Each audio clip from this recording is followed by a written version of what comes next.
여러분 반갑습니다. 계기사입니다. 오늘은 장로의 요건 네 번째 시간입니다.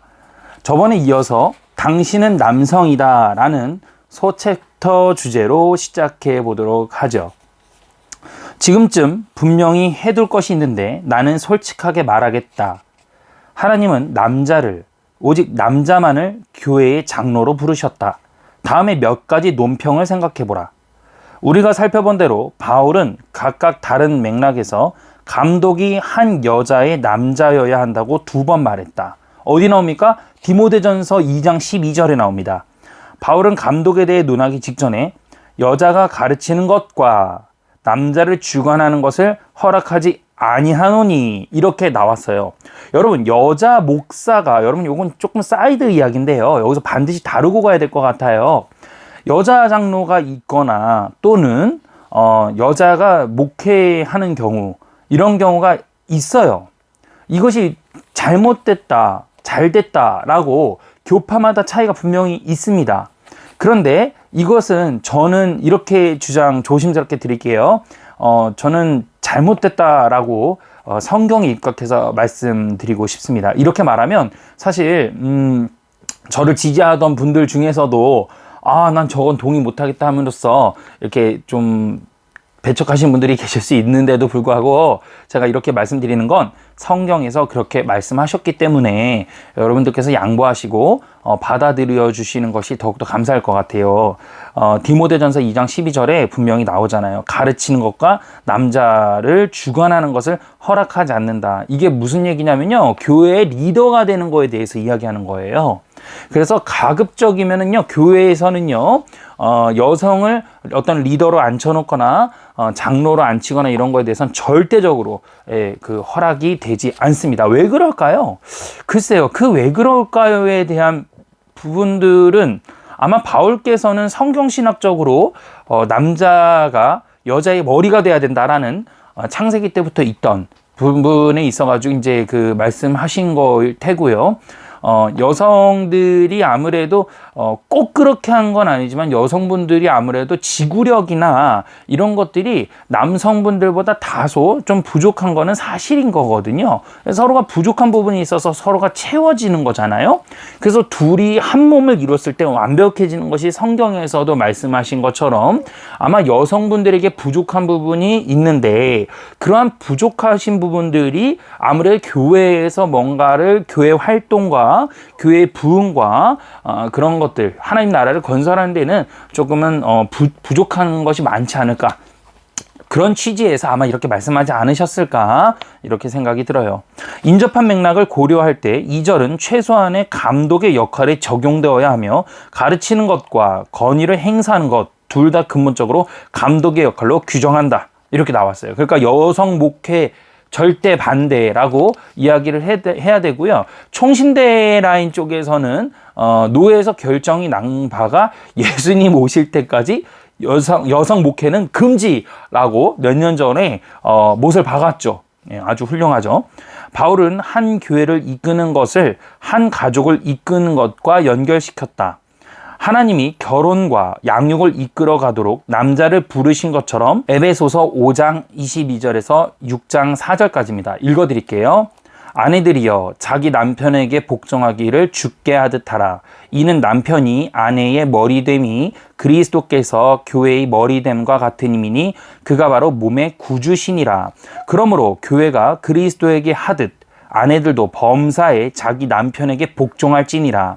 남편들아, 아내 사랑하기를 그리스도께서 교회를 사랑하시고 그 교회를 위하여 자신을 주심과 같이 하라.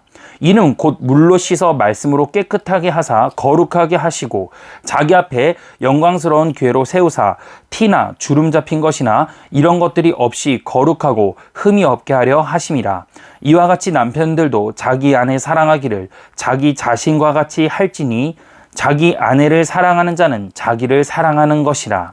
누구든지 언제나 자기 육체를 미워하지 않고 오직 양육하여 보호하기를 그리스도께서 교회에게 함과 같이 하나니 우리는 그 몸의 지체임이라. 그러므로 사람이 부모를 떠나 그의 아내와 합하여 그 둘이 한 육체가 될지니 이 비밀이 크도다. 나는 그리스도와 교회에 대하여 말하노라. 그러나 너희도 각각 자기의 아내 사랑하기를 자신같이 하고 아내도 자기 남편 존경하라. 남편을 존경하라. 이렇게 나왔어요. 6장 이제 1절부터 읽어드릴게요. 4절까지. 자녀들아, 이제 자녀와 부모에 대해서 나옵니다. 자녀들아, 주 안에서 너희 부모에게 순종하라. 이것이 옳으니라. 네 아버지를 어머니를 공경하라. 이것은 약속이 있는 첫 번째 계명이니. 이게 첫 계명이 뭡니까? 그렇죠. 10계명에서 인간에게 주어진 제4번. 죄송합니다. 제5번 부모를 공경하라. 저 4번은 안식일을 거룩하게 지키는 거죠. 5번 부모를 공경하라. 이것이 이제 우리 인간 대 인간으로서 첫 번째 계명이잖아요. 그래서 요 첫 계명이 그렇게 이제 되는 겁니다. 이로써 네가 잘 되고 땅에서 장수하리라. 그러니까 부모 말 잘 들으면 잘 되는 거예요. 그죠? 예. 또 아비들아, 너희 자녀를 노엽게 하지 말고 그리고 오직 주의 교훈과 훈계로 양육하라. 그러니까 아버지들도 자녀한테 어떻게 해요? 노하게 하면 안 돼요. 그리고 훈계를 해야 되죠. 분명히 매질도 해야 됩니다. 그 훈계와 그 매질이나 이런 거 어떤 조건으로 해라? 그렇죠. 그리스도의 말씀 가운데에서 해야 된다라는 것이죠. 아이가 무엇을 잘못했다 그러면은 그냥 너 이리 와. 도둑질했지? 너 일로 와. 오늘 죽었어. 매질 이게 아니야. 이러면 안 된다는 거예요, 여러분. 아셨어요? 애가 잘못을 저질렀거든 앉혀놓고 성경 말씀 가져다 놓고 너가 무엇을 잘못했고 왜 잘못했고 그럼으로써 너가 잘못을 시인한다 했을 때 그때부터 회초리질을 해야 되는 거예요. 예. 그렇다고 해서 인정한다 해서 막 손으로 막 이런 거 하면 안 되는 거예요, 여러분. 예, 막 드라마에 막 보면 막 올려붙이고 이거 아니야, 여러분. 흉내도 내면 안 돼요. 예. 회초리로 혼을 내야 되고요. 그리고 회초리로 혼낼 때는 막연하게 혼내면 안 됩니다. 딱 정해진 그 범위를 하십시오. 예, 성경에 입각해서 정해진 거가 있어야 되는 거예요. 성경에서도 그러잖아요. 구역에 보면 정해진 법이 있다고요. 뭐를 잘못하면 뭐를 하고 어떻게 하자면 고기 까지다 이런 게 있다고요. 그러니까 애가 무슨 잘못을 했거나 그러면 너가 회초리를 30대를 맞아라. 그리고서 30대를 딱 맞춰가지고 30대 다 때려야 돼, 반드시. 이게 부모가 마음 약해가지고 한 10대 때리다가 부모가 울면서 못 때리면 안 돼요. 그러면 질서가 무너집니다. 30대 되면 30대 다 때려야 돼요. 오케이? 그러니까 신중하게 서로 딱 결정해서 하고, 그러면서 반드시 그 이제 지가 아팠던 거나 이런 것들은 또 클리어 해주고 이렇게 함으로써 교육이 바로 서야 된다. 오늘 왜냐면 교회 장로를 하기 때문에 그래요, 여러분. 교회 장로의 요건이 뭐다? 가정을 잘 다스려야 되는 거거든. 그죠? 그러니까 계속해서 지금 당신은 남성이다가 이제 소챕터 주제잖아요. 이렇게 보시면. 그죠? 이렇게 주제인데도 불구하고 계속해서 가정으로 계속해서 이게 들어오고 있는 이유가 바로 이런 것들이다. 이렇게 볼 수가 있겠죠. 자, 이것이 여자들은 절대로 가르칠 수 없다거나 또는 목양을 할 수 없다거나 죄에 맞설 수 없다거나 경건이 본이 될 수 없음을 뜻하는가? 그렇진 않아요. 그렇진 않아요. 뭐 절대적으로 그렇게 하면 안 돼. 이건 아니야. 그렇게까지는 할 필요 없다. 그렇게까지는 할 필요 없다. 다만 이제 좀 균형이 필요하죠. 균형이 필요하기 때문에 아무래도 뭐 이렇게 절대적으로 좀 높은 권위 있는 목회나 이런 것들은 좀 가끔 웬만하면 정말 삼가하는 게 좋고요. 교회 안에서 리더에 있어가지고 이분이 자격이 된다면 세워야죠. 그럼요. 왜냐? 교회는 남자와 여자가 다 있습니다. 교회는 남자와 여자가 다 있어요. 그죠? 남녀노소가 있는 곳이 교회죠. 우리가 교회론을 나중에 배울 때도 얘기하겠지만, 그랬을 때 여성이 귀범이 되고 모범이 되는 사람도 필요하거든요. 교회는. 그런 사람들이 어떤 리더가 되거나 어떤 중간 직책을 맡음으로써 모범이 되어서 그 사람을 모델로 또한 존경하고 따라갈 수 있겠죠. 최종적인 건 예수 그리스도이겠지만 그분의 과정을 한 걸음 한 걸음 보면서 또 성장할 수가 있다라는 거예요. 저 또한 제가 교회를 다니면서 그러한 분들을 배워왔어요. 여성분들 중에서도 와, 저분은 정말로 만약에 여성 장로가 있다면 저분일 거야 라는 분들이 계셨어요. 정말 훌륭하신 분들이 계세요. 그런 분들이 교회에 우리 흔히 얘기하잖아, 왕언니로서 자리를 잡아주는 거. 이 필요하다는 거예요. 그러니까 교회의 장로가 된다 이 얘기는 그 교회의 장로의 아내는 권사가 됨으로써, 권사로서 이제 날권사 말고, 그러니까 그냥 뭐 이름만 권사 이게 아니라 정말 성품과 신학적 바탕이 훌륭함으로써 많은 여성분들을 리더하고 온유하게 사랑함으로써 부드럽게 이끌 수 있는, 그런 엄마 같은 자리가 또한 되어야 된다라는 거예요. 그것이 가정을 잘 다스리는 거거든요. 그러려면 어떻게 해야 되겠습니까? 첫 번째로 하나님의 말씀을 같이 여성분들도 분명하게 알아야 되겠죠. 자녀를 양육하는 거와 교회에서 자매들을 양육시켜주고 도와준 거는 일부는 똑같고 일부는 또 별리 돼 있어요. 그러니까 애들한테 매질하면 그러니까 교회 애들한테 매질하면 안 되겠지. 부모로서 해야 되는 거니까. 그러나 교회 애들이 잘못을 했거든 그것을 분명 권면해주고 이야기하고 짚고 넘어가야 되는 건 확실한 거거든요. 그런 것처럼 같은 부분이 분명히 있다고. 근데 이 사람이 이 권사라는 분이 장로 와이프 되는 분께서 그죠? 이 표현이 좀 이렇게 하기가 조금 선명해서 그래요. 장로의 아내가 이 애가 잘했는지 잘못했는지 모르고 그냥 다 넘어가는 거야. 막 어른들이 아유 아직은 그럴 때야 이러고 막 이렇게 넘어가면 교회 엉망이 되는 거죠. 그러면은. 권위도 없고 뭐 엉망이 되는 거죠. 얘는 우리나라 속담에 오냐오냐 하는 손주가 할아버지 어디 끄든다고? 그렇죠. 상투 끄든다 이런 말이 있어요.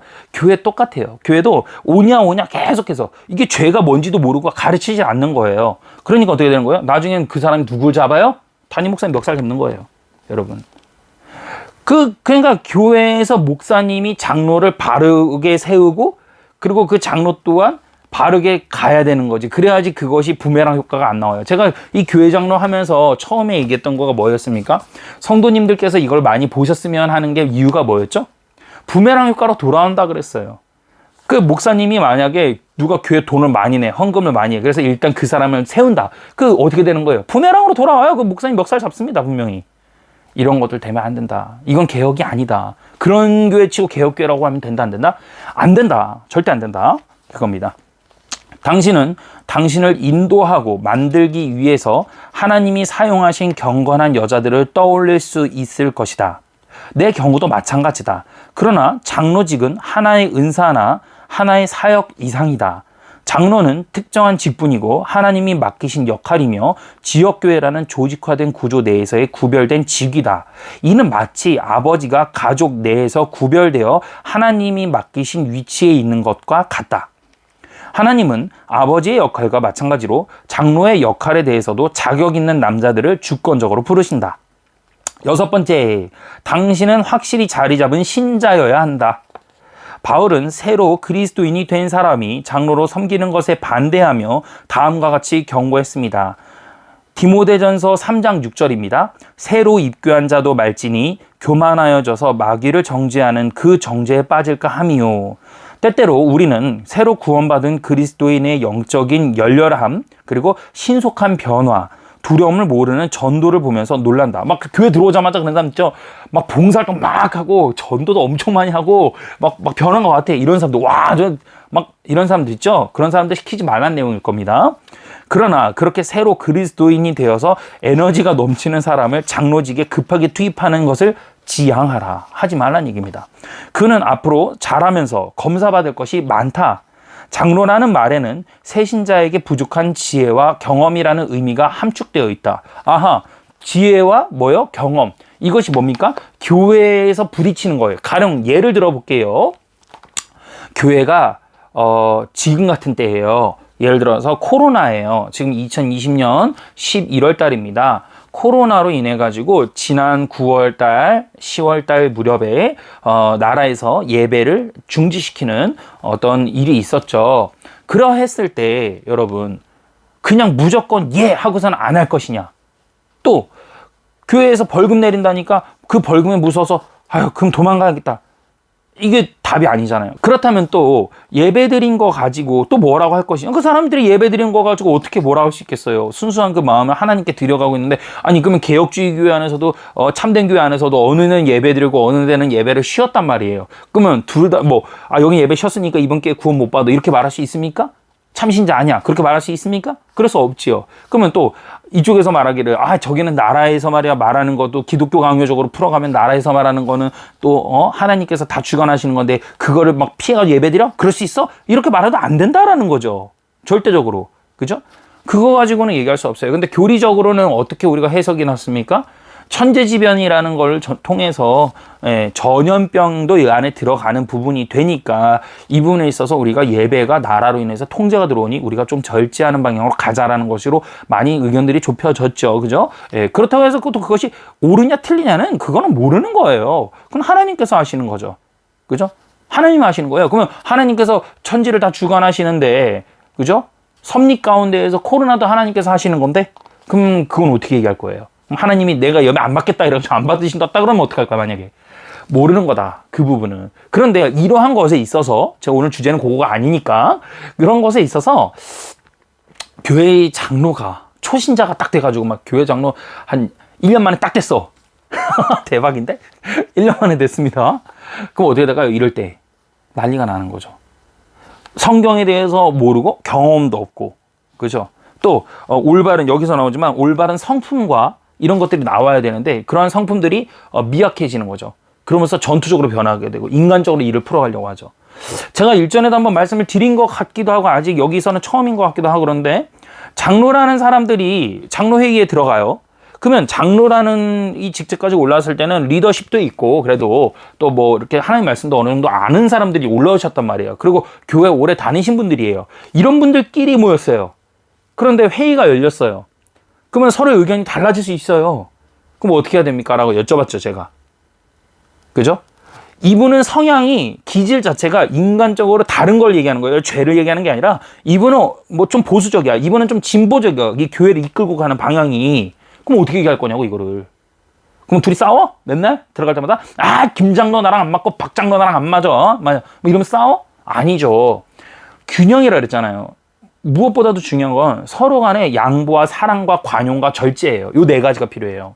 요 네 가지가 되지 않으면 어떻게 된다고요? 장로들끼리 싸우는 거죠. 그러니까 내가 아무리 성경적으로 잘 알고 그래도 저 장로가 말한 것도 성경적이야.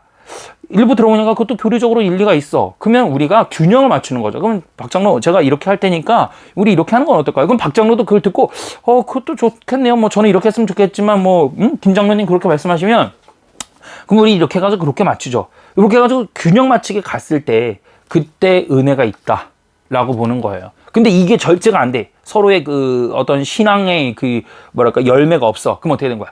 저기 박장로 이번엔 이렇게 하는 게 어때? 그러니까 박장로 됐거든 내 말이 맞다고 이러면 어떻게 되는 거예요? 다 무너지는 거예요. 그러니까 이런 것 때문에 뭐다 경험과 오래된 사람 그리고 신앙생활을 어느 정도 한 사람들이 교회 장로가 돼야 된다. 아시겠죠? 그랬을 때 양떼들을 이끌고 가는 거예요. 당신이 만약에 최근에 회심한 사람이라면 그리스도 안에 당신의 뿌리를 좀 더 깊이 내리는 일에 집중하라. 영적 자만을 조심하고 한 걸음 뒤로 물러나서 당신이 진심으로 회심했는지를 확실하게 한 번 더 검토하라. 가정하지 말아라. 당신은 죄를 회개했는가? 그리고 용서하시는 예수님 안에 당신의 믿음을 두었는가? 오직 예수님의 죽으심과 부활만이 당신을 지옥에서 건져내고 하나님과 화목한 관계가 되게 한다고 믿는가?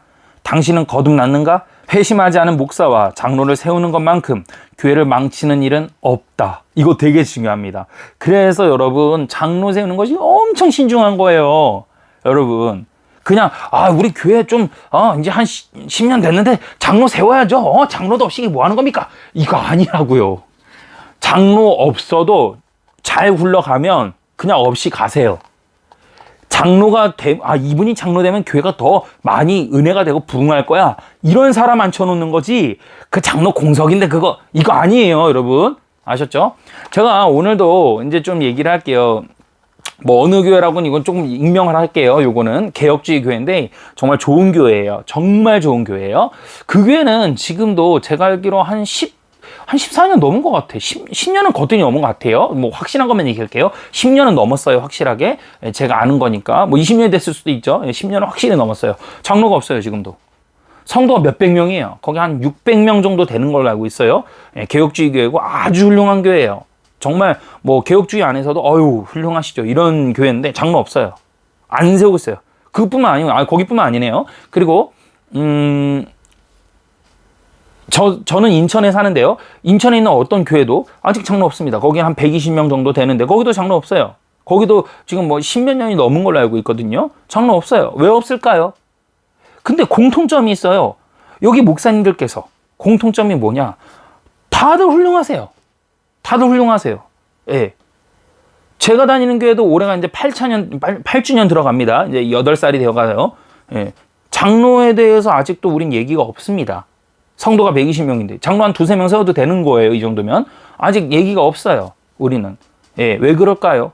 근데 이 장로 없는 교회들이 제가 이렇게 보면 우리 교회 뺄게. 이게 좀 이상하잖아요. 저희 교회 빼고요. 저희 교회 뺄게요. 이게 좀 이상하잖아. 이게 자식이 돼서 아버지 칭찬하는 것보다 또 팔불출이 없어. 그러니까 우리 교회 빼고요. 우리 교회 말고도 다른 교회 보면 되게 훌륭한 분들이세요. 정말 제가 봐도. 정말 그분들께 배울 게 많아요. 근데 장로들이 없어요. 공통점이. 그럼 뭐 장로 안 세우면 훌륭한 교회인가? 그건 아니라는 거죠. 이분들께서 제가 보니까 신중하신 거예요. 제가 보니까. 한마디로 이분들은 정말 흠이 없고 거침이 없구나, 정말 완벽하구나, 사랑이 넘치구나, 분별도 확실하구나, 이러한 분을 세워야 되는데 아직 마음에 안 드신 거예요. 근데 공통점은 그 목사님들 깊이가 다들 장난들이 아니시라는 거. 그러니까 이 목사님들 깊이의 그 많은 장로님을 좀 뭔가 이렇게 같이 성도님들하고 해가지고 후보에 올려가지고 해보려니까 어려우신 것 같아요. 그만큼 여러분 장로직이라는 건 정말 어려워요. 정말로 영광의 자리입니다. 이거 아무나 하는 거 아니에요. 돈 갖다가 막 그거 개혁도 아니고 교회도 아니에요. 그건 여러분 그거 그냥 장난이에요. 그건 그냥 교회 장난놀이고요. 여러분 막 내가 1억 이번에 박 권사 1억 했으니까 장로 그러지 마십시오. 하나님이 진노가 떨어집니다. 정말입니다. 하나님 진노가 떨어집니다. 하나님이 1억 없어가지고 장로직 파시는 분 아닙니다. 목사의 장난이지. 예. 하나님 100억을 갖다가 헌금시켜도 장로 안 시키십니다. 여러분, 제가 예를 들어 나중에 8천억이 생겼어요. 뭐 그 정도 벌 자신도 없고, 그 정도 뭐 8천억 그냥 80억도 뭐 자신 없어요. 8억도 자신 없어요. 8천만 원만 있으면 좋겠다. 근데 제가 여러분 8천억 가지고 우리 교회 헌금을 했어요. 우리 교회 헌금을 했어요. 근데 만약에 제가 장로가 됐어요. 어떻게 되는 줄 알아요? 첫 번째, 사람이 교만해져요. 우리 목사님도 결국 공개해보니까 사업성 목회였구만. 이 꼴 납니다. 여러분. 목사님들께도 제가 부탁드립니다. 성도를 그렇게 만들지 말아주세요. 성도가 아무리 그래도요, 죄인이고요. 목사님만큼 못해요. 신자도 몰라요. 밖에 나가서 돈 버는 사람들이 뭘 알겠습니까? 왜 그런 목회를 하십니까? 하나님의 진노 떨어집니다. 분명히 말씀드릴게요. 멀쩡할 수가 없습니다. 반드시 멀쩡할 수가 없습니다. 그리고 성도님들도 그러한 쓸데없는 쓰레기 같은 생각 봉투에 갖다 넣어 버리세요. 쓰레기 봉투에 갖다. 그딴 돈 교회에 바쳐서 내가 장로 받으려고 하지 마십시오. 여러분이 예를 들어서 1억을 해가지고 헌금해가 장로가 됐어요. 뒤에 들어온 사람들이 3억을 했네? 그럼 여러분 장로 못 됐네? 돈판 열리는 거예요. 거룩이 어디 있습니까? 물질과 분명히 하나님 섬기는 건 별개적인 겁니다. 내가 정말로 이 교회를 사랑하고 이 교회를 정말로 복되게 되어서 이 교회가 정말 바르게 서야 되고 더 많은 사람들에게 복음이 전해져야 되고 그래서 내가 정말 내 돈을 헌금하겠다. 이 돈 가지고 정말 복음이 전해야 된다. 이래서 헌금해야겠다 하는 사람들한테 여쭤볼게요. 제가 그러면 또 조금만 더 깊게 들어갈게요. 그런 분들한테 여쭤볼게요. 경건을위해서 책을 얼마나 사서 보십니까? 경건을위해서 얼마나 기도하십니까? 경건회에서 하나님 말씀을 얼마나 더 묵상하시고 성경책 사서 한번 선물이라도 해보시고 계십니까? 성경책 2-3만 원이면 사요. 근데 성경책 2-3만 원이면 여러분 100권이면 200만 원이라는 얘기예요. 200-300만 원. 300만 원이라 합시다. 300만 원이라 해요. 여러분 교회 헌금 1억을 하면서 성경책 100권 한번 사가지고 돌려보셨어요? 하나님 말씀에 대해서? 교리책 정말 많이 사서 보셨나요? 뭔가 안 맞잖아요. 다 정치적인 거야. 그러니까 잘못된 거란 거예요. 물론 교회가 힘들고 이럴 때 진짜로 교회를 도와야 되는 거 당연한 거예요. 그것 또한 교회를 사랑하는 거니까 마음이 정말 진실되게 하나님 앞에서 순결하느냐 그것부터 점검하십시오. 그거 아니면 다 쓰레기예요. 오늘 이 동영상을 같이 함께 만들고 제작하는 중고등학생도 벌써부터 이 공부를 함께 하고 나서 버렸어요. 벌써부터 애가 그걸 깨달아요. 다 부질없고 다 쓰레기, 다 똥입니다. 다 똥이에요, 선생님. 필요 없어요, 이거.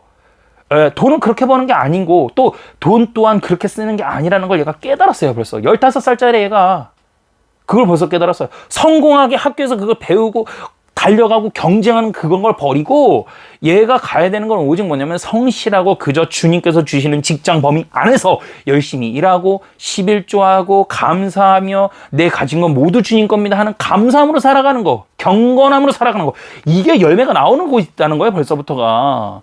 여러분들 그게 맞는 거예요. 여러분들이 만약에 제 거를 이걸 들으시고 나서도 여러분들이 그런 환경에서 신앙생활 할 수 없으면 단호하게 말씀드릴게요. 그게 바꾸세요. 이런 말 저는 할 수 있잖아요. 평신도니까. 제가 제 교회를 여기서 공개 안 하잖아요. 우리 교회로 오세요. 이거 안 하잖아요. 교회 바꾸세요. 교회 바꾸셔야 돼요, 여러분. 이해되시죠? 넘어갈게요. 우리 교회는 연례 회의에서 장로들을 선출한다.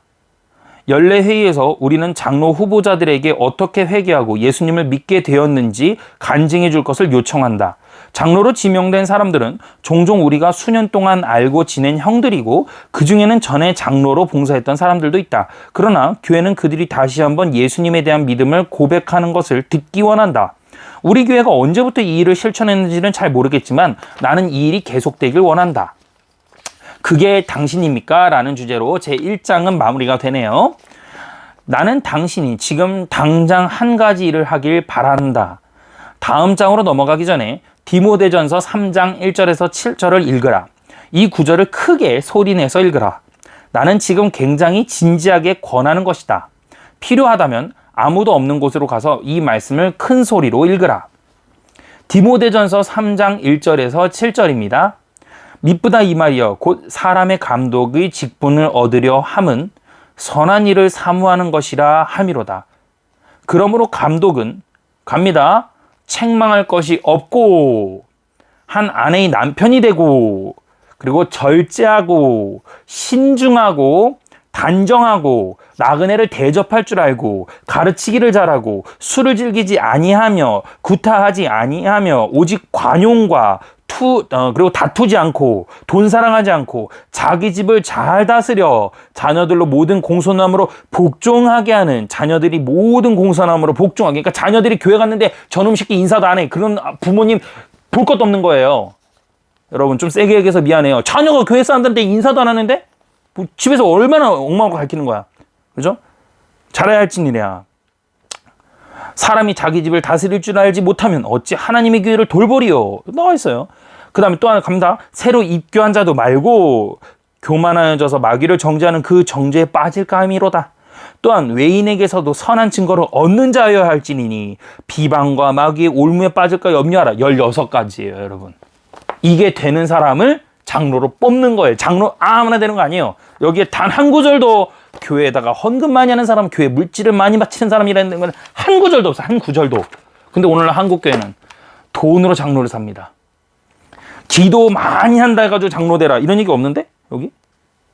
기도 많이 하고 예배 많이 참석하고 물론 뭐 예배 참석하는 건 당연히 해야 돼요. 그건 기본인데 기도도 많이 해야 되겠죠. 이런 것들이 나타나려면은 당연히 경건생활을 통해서 나타나는 거니까요. 기도 많이 하고 예배 다 드리고 헌금 많이 하고 교회에서 잠자야 되고 뭐 주차 봉사 다 하고 기도에 이끌고 선교단체 다 이끌고 그런 말 한마디도 없는데 여기? 그거는 장로 되고 나서 해도 되는 거예요. 이게 바탕이 안 되면 그런 거 하지도 못해요. 그래서 하는 얘기입니다. 성경에서. 이해되셨죠? 왜 그런 게 없지? 필요 없다는 얘기야? 세컨드야? 세컨드가 아니라 그건 장로가 해야 될 기본적인 교회의 사명인 일이고요.